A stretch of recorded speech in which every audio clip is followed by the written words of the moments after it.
Hello, my name is Madison Fisher, and this is my presentation on Case Study 5.1.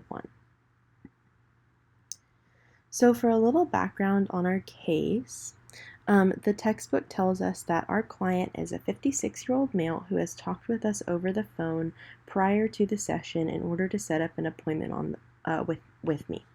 On the phone, he struck me as suspicious and seemed to be interviewing with cautiousness, thoroughness, and a sense of mistrust. He claimed that the situation was urgent and pertained to a recent relationship breakup.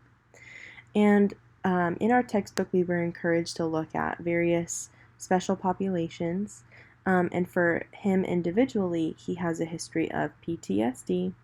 As for the group, he did join the group I lead, which is centered around loss of relationships.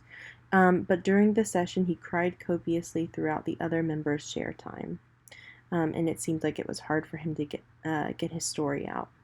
And then as for special populations pertaining to couples and family, the client unexpectedly brought his partner to the intake session, and the client seems distraught over the recent breakup or the imminent breakup as the two discuss various aspects of their relationship. And all of this comes from our textbook by Miller, 2010.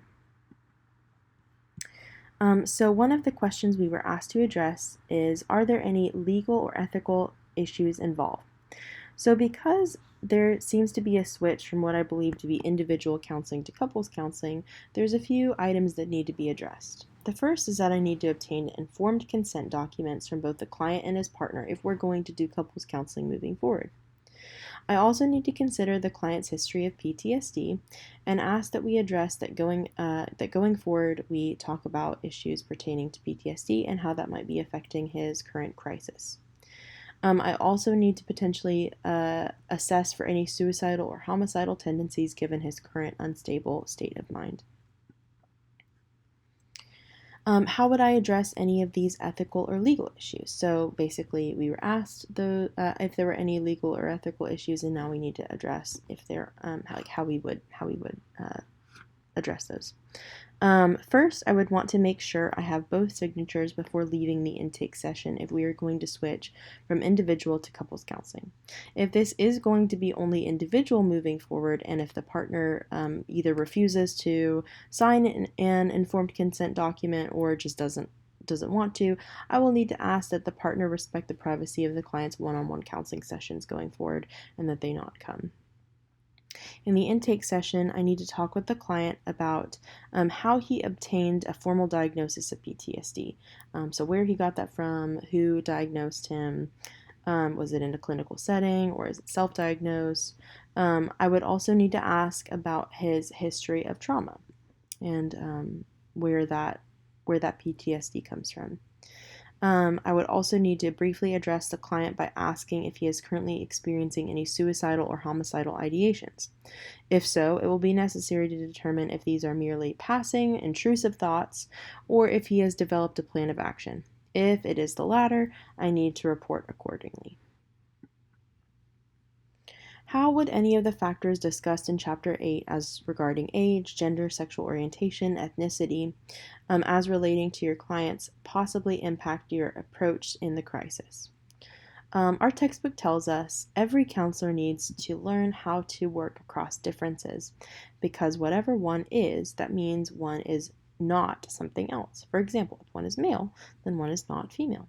Therefore, each counselor needs to develop an approach or approaches that will facilitate the development of bridges across the differences between the counselor and the client. The capacity to build interpersonal bridges is critical to effective counseling in general, and is even more important in a crisis counseling context where the counselor needs to build these bridges as quickly as possible. Miller, 2010. Therefore, it is important to cultivate what Miller calls a culturally sensitive environmental framework.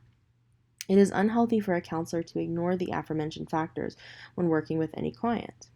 So if the client lives in poverty, has experienced prejudice, or is ostracized due to their sexual orientation, it is vital to address these factors with the client head-on and consider how they might be affecting their current crisis situation. Finally, how would any of the aforementioned factors discussed in Chapter 8, age, gender, sexual orientation, ethnicity, as they apply to you, and possibly impact your approach in this crisis? Mostly, I believe that I would want to help the individual client while keeping in mind their gender, that gender, ethnicity, and sexual orientation can be great sources of either pride or shame depending on the individual and how they were raised. I believe that I would have the hardest time working with clients who are unwilling to consider those around them. However, I would look at a multitude of factors religious, social, ethnic, political, etc. to ascertain where they might be coming from. My main source of reference comes from Miller, 2010, Fundamentals of Crisis Counseling by Wiley Professional Development. And thank you for watching my presentation on Case Study 5.1.